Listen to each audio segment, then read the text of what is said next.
Bahwa pemilu 2019 adalah pertama kali kita menyelenggarakan pemilu yang bersamaan untuk pemilu presiden dan juga pemilihan legislatif. Nggak ada perubahan, tetap menggunakan metode sending. KPU tentu pertama harus menjadi lembaga yang dapat dipercaya oleh masyarakat. Tahun 2019 adalah tahun pesta demokrasi bagi seluruh rakyat Indonesia. Di balik gegap gempitanya penyaluran aspirasi dan menang kalahnya para calon, tersimpan peristiwa duka yang mendalam. Ratusan jiwa petugas KPPS meninggal, ribuan jiwa petugas KPPS jatuh sakit. Lalu bagaimanakah dengan pemilu 2024 nantinya? Nah, ikuti saya berbincang santai bersama Ketua KPU RI periode 2017-2022, Mas Ilham Saputra. Ikuti yuk!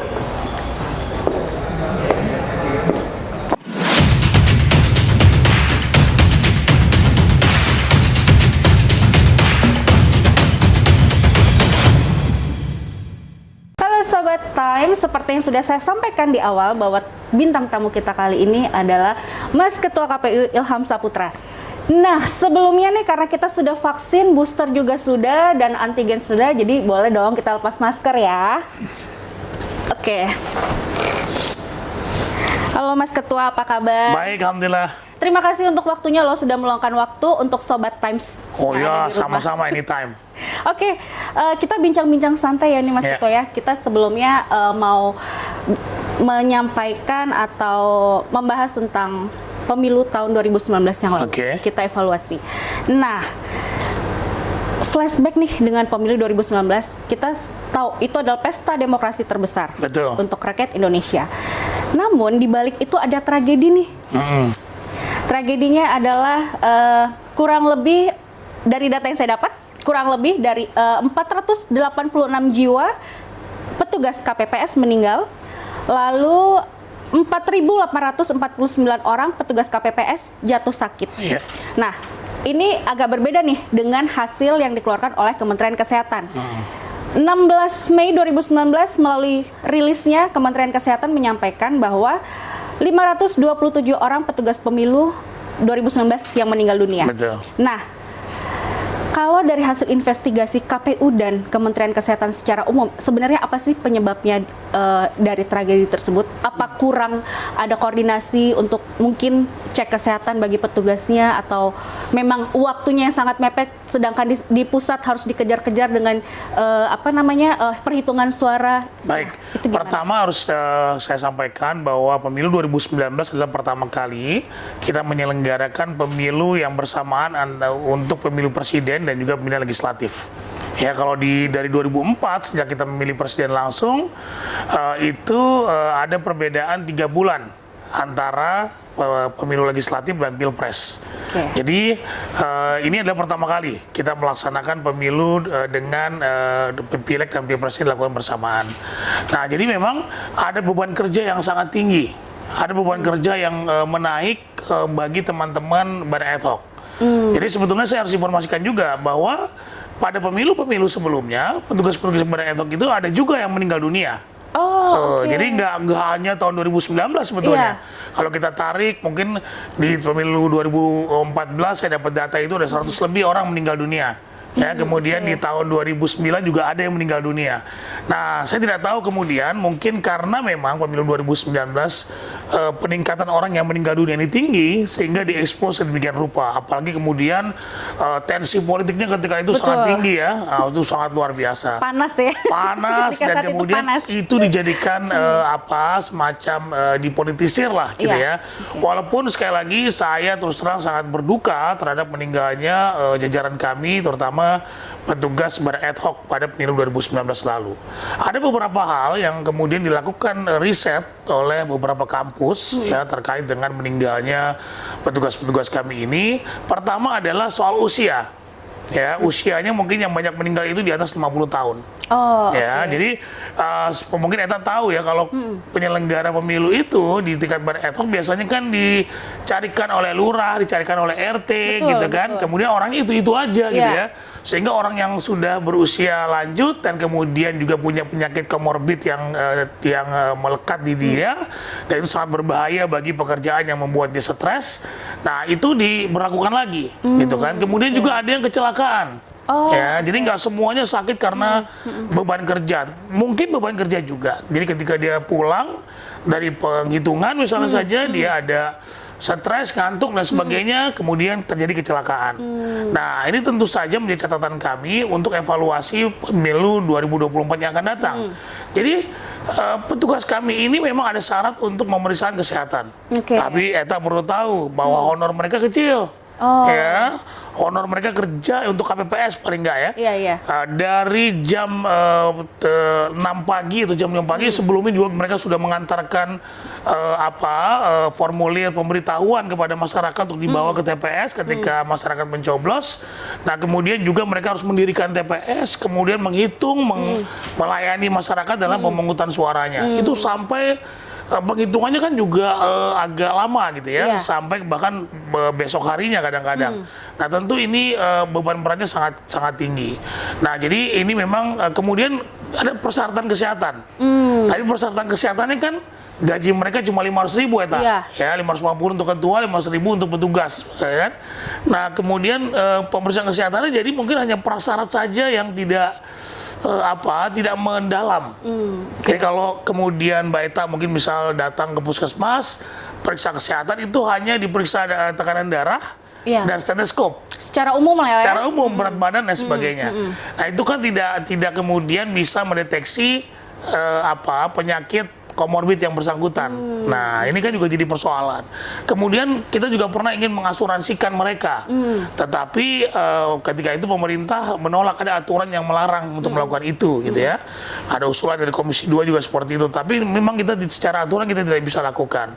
Nah, akhirnya kemudian kita memberikan santunan kepada mereka sesuai dengan peraturan menteri, bagi yang meninggal sekian santunannya, bagi yang sakit sekian, dan juga bagi yang ada kena cacat tetap itu juga ada beberapa item-item yang sudah kita susun. Nah, oleh karenanya memang sekali lagi pada pemilihan 2020 lalu evaluasi ini kita jadikan sebagai, kita rubah PKPU-nya. Misalnya syarat usia bagi petugas kita adalah 20 sampai 45 tahun. Oke. Gitu ya. Kemudian juga pemeriksaan kesehatan ini kita bekerja sama dengan kita sudah membuat MOU dengan Kementerian Kesehatan agar kemudian mereka bisa digratiskan untuk memeriksa kesehatan yang ya lebih komprehensif lah at least ya dibanding, tetapi tentu berbeda dengan yang di rumah sakit gitu ya. Jadi ini memang menjadi catatan kita bersama dan saya berharap betul sebetulnya kita sudah antisipasi pada pemilihan 2020 lalu. Saya berharap betul 2024 juga bisa dilakukan mitigasi terhadap kejadian-kejadian yang tadi terkait dengan petugas badan ad hoc kami. Oke. Jadi dari kejadian 2019 sudah ada evaluasi tersendiri Betul. dari KPU ya. Pada pilkada 2020 kita lakukan. Oh, oke. 2020 dan Begitu kejadian 2019, 2020 langsung langsung dievaluasi. kita Oke. evaluasi dan kita Dengan buat perubahan PKPU ya. KPU-nya, Usia oke. salah satunya, kemudian kita bekerja sama dengan MOU dengan Kementerian Kesehatan soal pemeriksaan kesehatan dan juga bahkan jika memang fasilitas di Kementerian Kesehatan di daerah di puskesmas, kecamatan dan sebagainya memenuhi, itu disiapkan ambulan bagi petugas kami yang memang terkena musibah ketika mereka sedang bekerja. Oke. Nah, kemarin itu kan sempat ada usulan juga ya dari ID maupun beberapa pengamat. Kalau ID kan mengusulkan untuk diadakan tes kesehatan secara lengkap gitu. Betul. Lalu sedangkan beberapa pakar dan peneliti minta untuk pengaturan kriteria dan itu sudah dilakukan oleh Sudah KPU ya dilakukan, di sudah. tahun 2020 ya. Sudah. Cuma sepertinya kayaknya sosialisasinya kurang nih. Iya, memang, orang jadinya masih berpikir dengan aturan yang lama kayaknya. Enggak. Sebetulnya Masih- memang ada aturan yang berbeda antara rekrutmen bagi Oke. petugas kami untuk pemilu dan pilkada atau pemilihan. Nah, jadi memang, belum lagi nanti Mbak Eta kita nggak pernah tahu nih ya, kondisi pandemi COVID nih. Iya, betul. Nah, kemarin pengalaman 2020 berlanjut. itu ketika kita merekrut teman-teman PPS, KPPS, PPK itu ada kendala terkait dengan dulu masih rapid test. Iya. Masih cek darah kan? Betul, Nah, itu dengan belum cek darah. akurat itu kan, tidak betul. akurat sama sekali. Jadi kita cek, wah dia positif lagi, reaktif lagi, kita ganti lagi. Nah, ini juga harus diantisipasi pada pengalaman untuk pengalaman 2019 dan 2020, pada juga nanti pemilu 2024 dan pilkada 2024.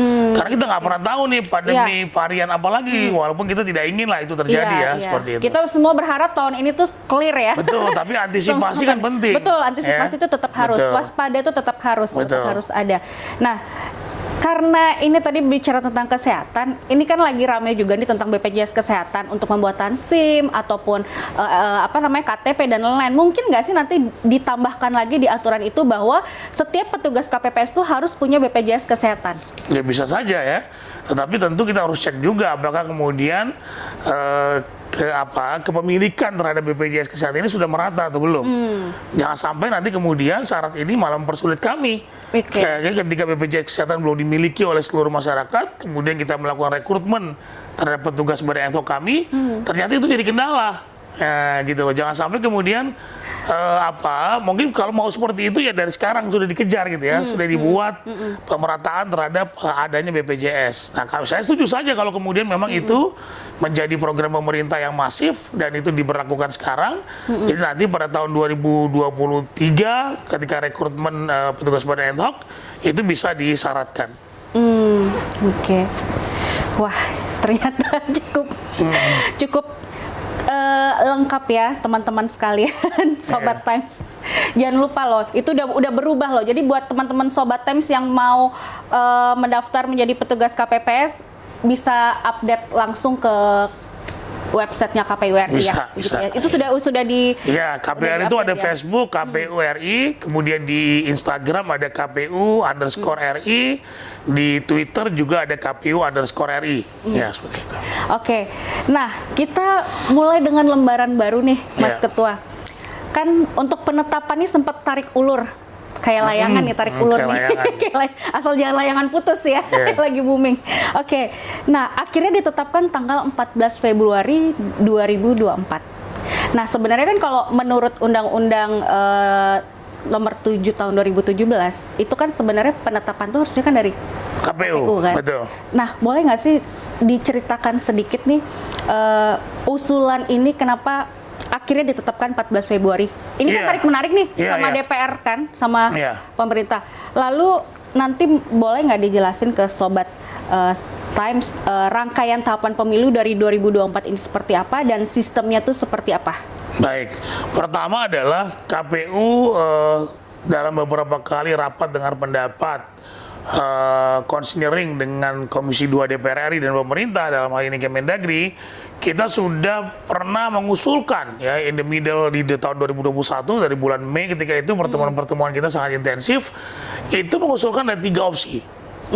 Pertama 14 Februari, jadi ini bukan usulan baru sebetulnya. Kemudian 21 Februari, kemudian 6 Maret. Kenapa sih kita minta beda dengan pemilu-pemilu sebelumnya yang bulan April? Pertama adalah bulan Maret itu tanggal 10 Maret 2024 itu sudah bulan Ramadan. Bulan puasa. Ya, jadi agak sangat riskan lah kemudian kita melakukan sosialisasi dan lain sebagainya, campaign gitu ya di bulan Ramadan. Kemudian Aprilnya itu sudah Syawal, sudah Idul Fitri. Jadi kalau kita ngelihat orang kita gitu ya merayakan Idul Fitri itu biasanya pulang kampung. Betul. Ya kan, ini bagaimana dengan soal partisipasi misalnya, gitu ya. Kemudian persiapan kita dan sebagainya. Tentu kita harus menghormati 2 bulan ini gitu kan. Nah, akhirnya kemudian kami tarik pada bulan Februari. Nah, jadi usulan ini tiba-tiba kemudian pada bulan September 2021 pemerintah mengusulkan hal lain. Mengusulkan bulan Mei dengan pertimbangan soal keamanan, pertimbangan politik dan sebagainya. Nah, tentu kami menghormati itu. Tetapi jangan lupa bahwa pada pemilu 2024 ada pemilu dan pilkada di tahun yang sama. Gitu loh. Ada tahapan yang beririsan. Nah, kalau bulan Mei kemudian sementara di Undang-Undang 10 2016 tentang pemilihan atau pilkada itu disyaratkan bulan November. Terlalu dekat antara Mei dan November. gitu loh. Dan hitung-hitungan kami misalnya saja gini, ketika misalnya kita laksanakan pada bulan Mei, sementara syarat untuk maju di pilkada itu ada syarat perolehan kursi, itu 20% perolehan kursi atau 20% perolehan suara bagi partai politik untuk mencalonkan pilkada. Nah, gimana kalau kemudian digugat atau kemudian dilakukan permohonan perselisihan hasil pemilihan umum dan dikabulkan oleh MK. Nah, kemudian pada saat itu tanggal 4 sampai 6 Agustus ada pendaftaran bagi partai politik untuk mengusung calonnya ke KPU. Nah, hitung-hitungan kami itu masih ada hasil dari PHPU tadi di MK. Nah, jadi ada beberapa daerah yang dikabulkan tadi yang tidak bisa mencalonkan, gitu lah. Nah, ini persoalan. Kemudian beban kerja petugas kami. Iya. Waduh, ini juga berat sekali Mbak Eta ya. Jangan jadi, sampai tragedi lagi. Jangan tragedi lagi. Ini irisannya sangat ketat sekali gitu kan. Nah, kami kemudian bergeming tidak bisa kemudian kita mengakomodir. Kalaupun kita akomodir dari bulan Mei, tapi pilkadanya kita mundur. Bulan Februari 2025. Konsekuensinya adalah ada Perpu terhadap Undang-Undang 10 tahun 2016. Nah, akhirnya itu lama kita diskusi segala macam berapa kali belum menemukan ini. KPU sebetulnya bisa saja ya, tadi seperti kata Mbak Eta di Undang-Undang 2017 KPU menetapkan. Betul. Tetapi kan ada beberapa hal yang kita pertimbangkan, dukungan pemerintah, dukungan legislatif dan sebagainya. Akhirnya dengan negosiasi-negosiasi dengan bukan negosiasi sebetulnya, dengan pembicaraan yang lebih intens, akhirnya kemudian disetujui pada tanggal 14 Februari 2024 hari H untuk Pileg dan Pilpres. Dan mungkin nanti November tadi, 27 November untuk pilkada di tahun 2024. Jadi sangat rumit kalau kita buat di pada bulan Mei 2024 pemilunya gitu ya. Karena irisannya sangat ketat dan kita menghormati lah apa yang disampaikan pemerintah, tetapi kemudian kami tidak bisa melaksanakan pada bulan Mei karena pertimbangan-pertimbangan tadi, termasuk konsolidasi partai untuk mencalonkan siapa calon yang akan calonkan pada pilkada nanti. Karena partai masih ngitung tuh pileg segala macamnya, orang per orang segala macam, sementara tahapan pilkada udah masuk dan sebagainya, sehingga konsolidasi partainya tidak mumpuni, tidak kuat ya. Dan kemudian juga nanti calon-calon yang diusulkan oleh partai menjadi orang-orang yang karena buru-buru gitu ya, betul. asal goblek aja, asal nunjuk aja gitu. Nah, ini kan berbahaya bagi demokrasi kita. Betul. Akhirnya KPU bergeming, kita akan tetap lakukan pada bulan Februari 2024. Sekali lagi tanpa mengurangi rasa hormat kami kepada pemerintah, tetapi akhirnya kemudian disetujui pada 14 Februari. 14 Februari, iya. Karena juga kalau mau milih kader itu tidak bisa sembarangan ya. Ini tentang, kita bicara demokrasi, kita bicara tentang Indonesia di masa yang akan datang. Jadi memang benar-benar harus dipersiapkan secara matang. Kemudian mekanisme partai kan juga berbeda-beda setiap partai kan. Nah, bagaimana mekanisme konvensinya, bagaimana mekanisme untuk, bahkan ada beberapa partai melakukan pemilihan raya di kader-kadernya dulu untuk mencalonkan siapa calon untuk diajukan ke pilkada. Nah, ini kan tentu kita hormati itu. Oke, berarti tadi tarik ulurnya sudah ada, solusinya kenapa sudah dijelaskan. Kalau waktu yang sangat mepet pun juga itu benturannya juga sangat berat untuk penyelenggara pemilu. Dan tadi kalau kita bicara pada tema pertama, kita khawatir korbannya juga nanti teman-teman kami di bawah, gitu kan? Karena saling beririsan sangat ketat. Gitu. Nah, karena ini sudah ditetapkan, sudah ketuk palu nih kemarin di DPR ya dengan Komisi 2 bahwa pelaksanaannya tanggal 14 Februari 2024. Nah, untuk langkah terukur dan efisien dalam masa kampanye 2024 nanti seperti apa sih Mas dalam mengambil tahapan itu? Pertama, kita kan membuat tahapan itu kan kita mengacu kepada Undang-Undang 7 2017 ya. Kita membuat minimal 20 bulan sebelum pemilu tahapan itu dimulai. Kami sudah membuat draft rancangan tahapan dan program dan jadwal. Ya. Nah, ini kita berharap sebelum periode kami selesai ini bisa dibahas DPR pada masa sidang berikutnya pada bulan Maret, agar kemudian nanti tidak terjadi hal-hal yang ya nanti periode berikutnya tinggal menjalankan saja gitu ya. Jadi ada target kami 2 rancangan PKPU, pertama tahapan jadwal dan program, kedua adalah tentang pendaftaran, verifikasi dan penetapan partai politik pemilu 2024. Karena tahapan pertama yang kami lakukan, tugas kami yang kami lakukan pertama ada salah satunya verifikasi partai politik. Nah, ini kita susun nih di tahapan program dan jadwal kita sampaikan. Nah, kemudian dalam diskusi kemarin ketika kita sampaikan kepada DPR dan pemerintah, DPR dan pemerintah mengusulkan kampanye 90 hari. Nah, sementara kami mengusulkan 120 hari. Iya. Nah, ini kan tentu ada persoalan bagi kami untuk mempersiapkan segala sesuatunya. Karena soal kampanye itu tidak ansih sendiri menjadi satu tahapan sendiri, enggak juga. Karena kita harus mempersiapkan pertama, jika nanti ada gugatan internal partai terhadap daftar calon tetap. Misalnya nih, si A tadinya harusnya dia merasa bahwa dia harusnya nomor 1, ditaruh nomor 8. Nah, si A ini komplain, nah melakukan gugatan ke Petun, atau dia tidak dimasukkan ke dalam caleg dan sebagainya. Itu kan ada masa ada masa bagaimana diberikan kesempatan orang untuk mengajukan proses hukum, gugatan-gugatan dan sebagainya, sengketa dan sebagainya. Kemudian kedua adalah jangan lupa bahwa DCT itu nanti kami jadikan sebagai sebagai acuan dalam melakukan perencanaan logistik. Karena kan dari DCT itu kita buat mencetak surat suara.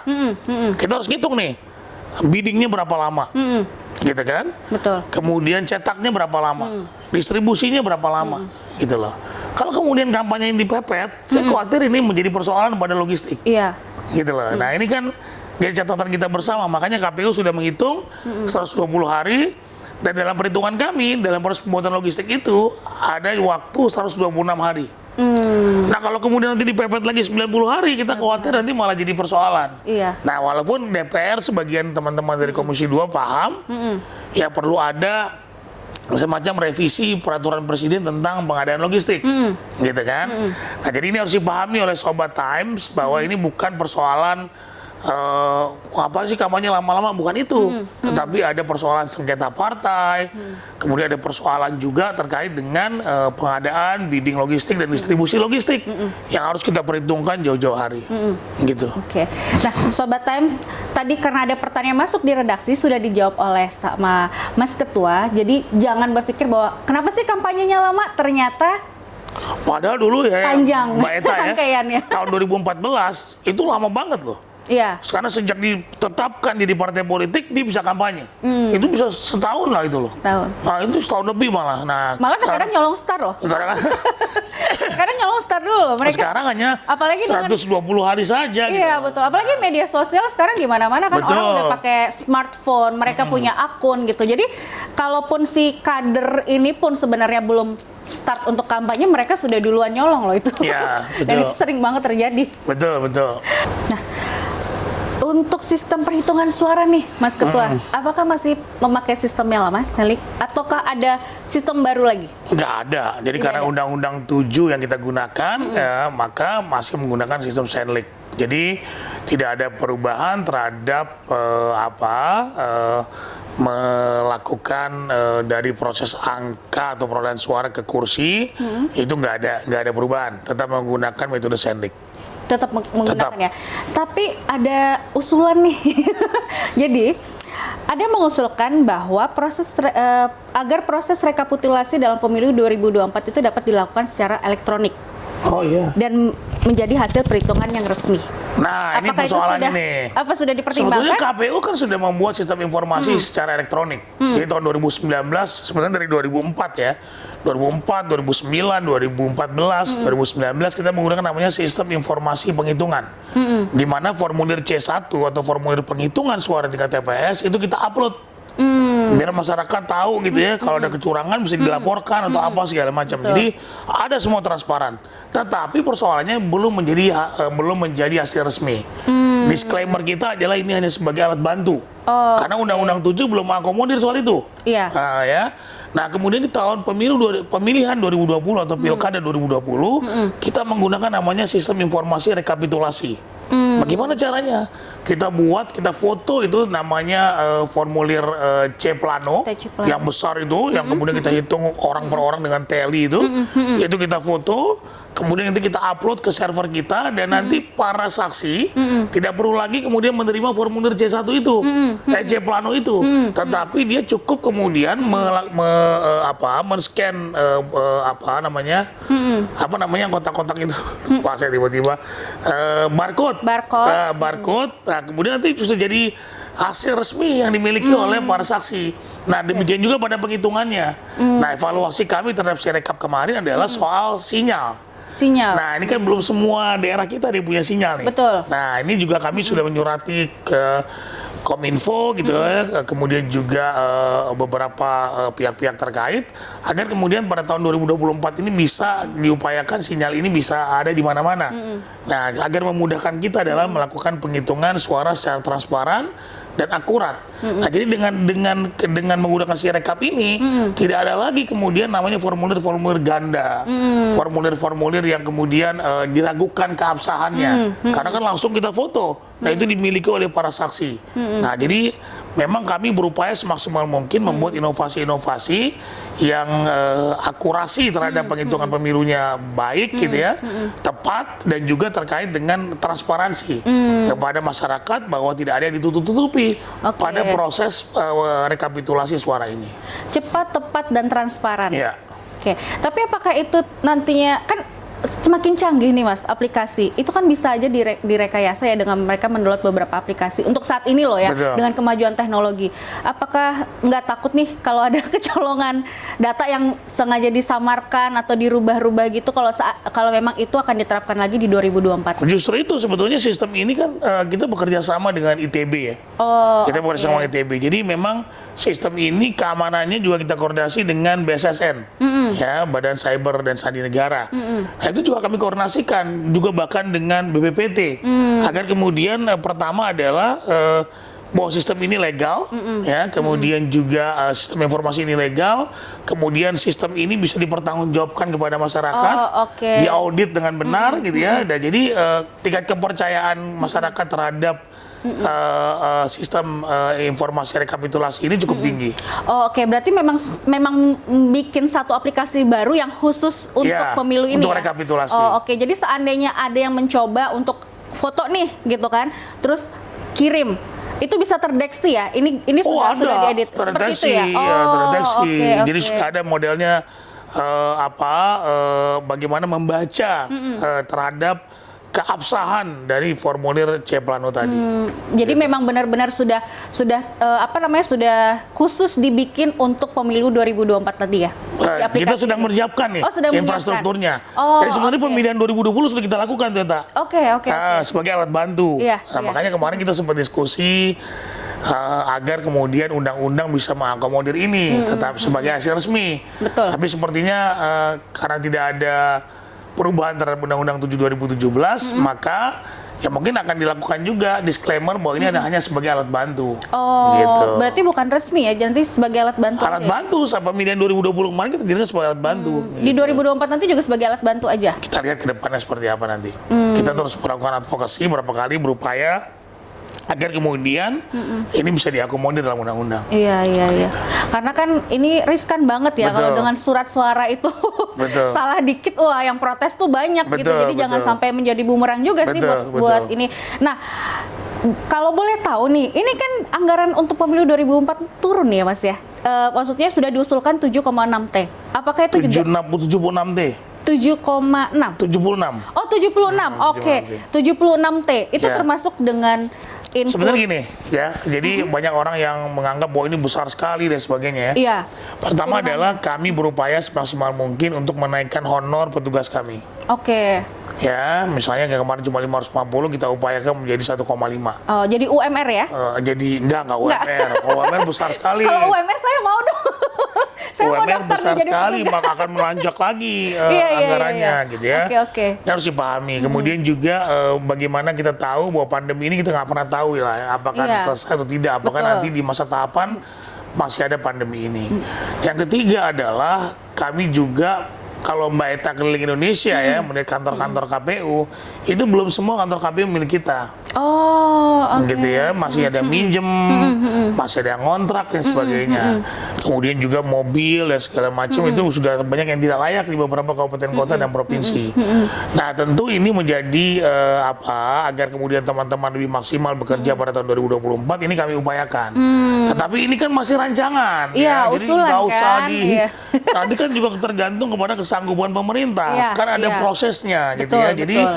jangan kemudian KPU dianggap kemudian akan meraup keuntungan segala macam. Kan ada proses editor, Iya. ada proses audit oleh BPK, BPKP, di internal kami juga ada yang namanya inspektorat gitu ya. Betul. Nah, jadi semua pengeluaran tercatat dan bisa dipertanggungjawabkan tentu saja. Nah, ini masih negosiasi dengan pemerintah, dan kalau memang misalnya uang sarana prasarananya tidak ada, ya sudah, kami memahami itu gitu kan. Ya tentu ini adalah upaya kami agar kemudian penyelenggaraan pemilu ke depan lebih baik. Oke, jadi Sobat Times jangan terlalu membesar-besarkan karena 76T itu masih usulan. Masih usulan. Turunannya pun juga sudah terperinci ya sebenarnya. Iya, 76T itu untuk apa saja tuh Betul. sudah ada. Jadi Sudah ada. jadi kalian ya ini sudah menjawab rasa penasaran kalian, semoga ya.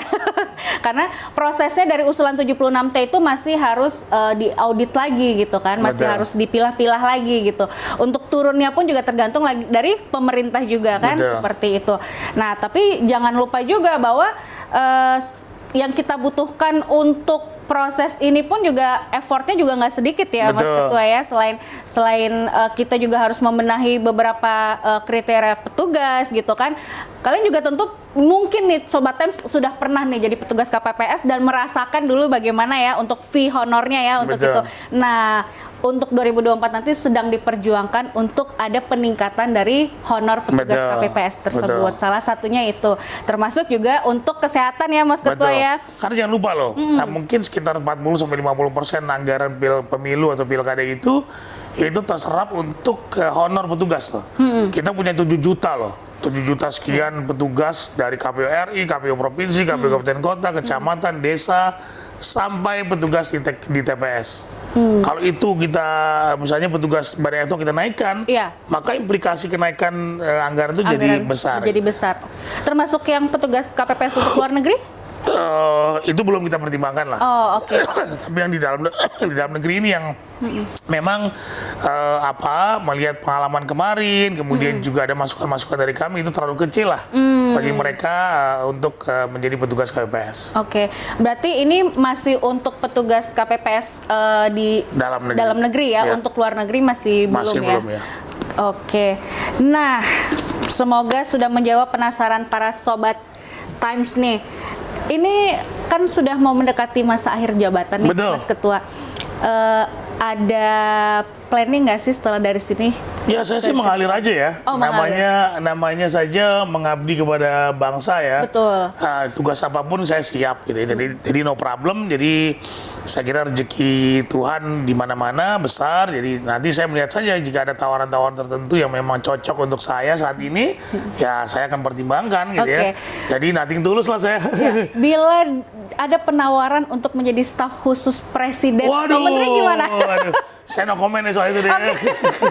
Saya no komen deh. Jadi saya mengalir aja nanti karena lapangan pengabdian itu bisa di mana aja ya, nggak harus di KPU. Walaupun memang kalau Anda melihat kurikulum vitae saya, itu 20 tahun lebih saya di kepemiluan, dari mahasiswa, pemantau pemilu di LSM, kemudian penyelenggara pemilu, NGO lagi, penyelenggara pemilu lagi. Memang semuanya berhubungan dengan kepemiluan gitu Iya, ya. Tapi ya kita lihat saja nanti apakah kemudian saya masih di situ atau kemudian nanti di bidang lain. Kalau untuk nyalon mungkin Waduh, DPR RI? saya belum kepikiran tuh. Oh, belum kepikiran. Belum kepikiran. Tapi bisa jadi dong. Ya nanti aja kita lihat, Kita lihat ya. Tapi Pokoknya- saya belum kepikiran soal itu. Oke, mengalir saja ya. Mengalir saja. Pertanyaan terakhir nih Mas Ketua. Ada nggak sih harapan Mas Ketua untuk penyelenggaraan KPU 2024 nanti? Baik, pertama tentu di bawah kepemimpinan berikutnya KPU tentu pertama harus menjadi lembaga yang dapat dipercaya oleh masyarakat. Ya, sampai saat ini KPU di periode kami walaupun sempat ada batu sandungan, menurut survei masih 75% dengan kepercayaan publik kepada kami. Ya. Nah tentu ini harus dijaga ya, harus dijaga, dan bagaimana KPU menjalankan kerja-kerjanya dengan transparan. Kemudian tentu seluruh penyelenggara pemilu ini harus berintegritas dan mandiri, tidak bisa diintervensi dalam rangka menjalankan tahapan-tahapan penyelenggaraan pemilu dan pilkada 2024 yang akan datang. Kemudian bagaimana melakukan komunikasi dengan para pihak, ya, bahwa KPU ini tidak hanya bukan satu-satunya penyelenggara atau kemudian pihak yang bisa mensukseskan pemilu. Tetapi partisipasi masyarakat, kemudian para pihak seperti pemerintah, kemudian juga NGO dan unsur masyarakat lainnya untuk sama-sama kita menyukseskan pemilu 2024 yang akan datang, ya dengan perannya masing-masing tentu saja, juga partai politik, kemudian juga calon DPD, juga dengan nanti di pilkada, agar kemudian mari sama-sama kita bisa menghasilkan pemimpin yang terbaik untuk jalannya pemerintahan periode berikutnya. Oke, nah mengulik nih tentang hobi, tadi kan menyebutkan dari dulu suka dengan Liverpool ya. Betul. Sejak kapan sih? Apakah benar-benar fans beratnya sampai semua di dalam rumah itu Liverpool gitu? Yeah. Mungkin spray. Iya. Saya suka Liverpool tuh dari SD. Mobil. Ya dulu dari SD, SD dulu tuh ada masih zaman masih zaman Liga 1 ya, divisi 1 Liga Inggris. Ya, itu ketika itu memang Liverpool sedang jaya-jayanya tahun 80-an tuh, 85, 86 gitu ya. Dan itu saingannya Everton, klub sekota, makanya saya nggak pernah suka Everton gitu kan. Jadi ketika itu lagi jaya-jayanya. Mungkin juga teman-teman Sobat Times yang ketika di masa SD atau SMP-nya itu lagi klubnya lagi bagus, nah biasanya fans itu tuh, gitu kan. Nah tapi saya tetap setia. Walaupun Liverpool 30 tahun nggak dapat gelar gitu ya, baru kemarin dapat gelar, saya tetap setia menjadi Copites ya, atau istilah bagi fans Liverpool. Saya juga punya koleksi saya puluhan lah ya, jersey original dari Liverpool beserta dengan nama pemainnya dan seperti Gerrard ya, Gerrard itu salah satu favorit saya. Sebelumnya malah saya favoritnya ketika tahun 80-an itu 90-an John Barnes. Nah, itu bisa Sobat Times cari itu di di YouTube gitu ya, siapa John Barnes itu. Nah, jadi tentu saya sudah pernah ke Anfield ya. Jadi memang tingkat kecintaan saya sama Liverpool lumayan besar.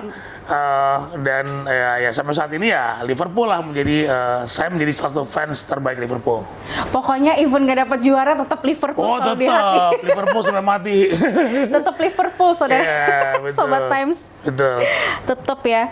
Itu sampai ini nggak sih, kan kadang-kadang ada nih yang udah cinta banget gitu. Gue mau nih mobil gue gitu di. Wah, belum sampai segitu lah. Nggak sampai segitu belum ya. sampai segitu, saya masih. Atau ngebela-belain beli tiket keluar Saya nonton, masih gitu. level sepatu gitu ya, atau jersey ya. Belum sampai level mobil dicat merah, nggak, belum sampai.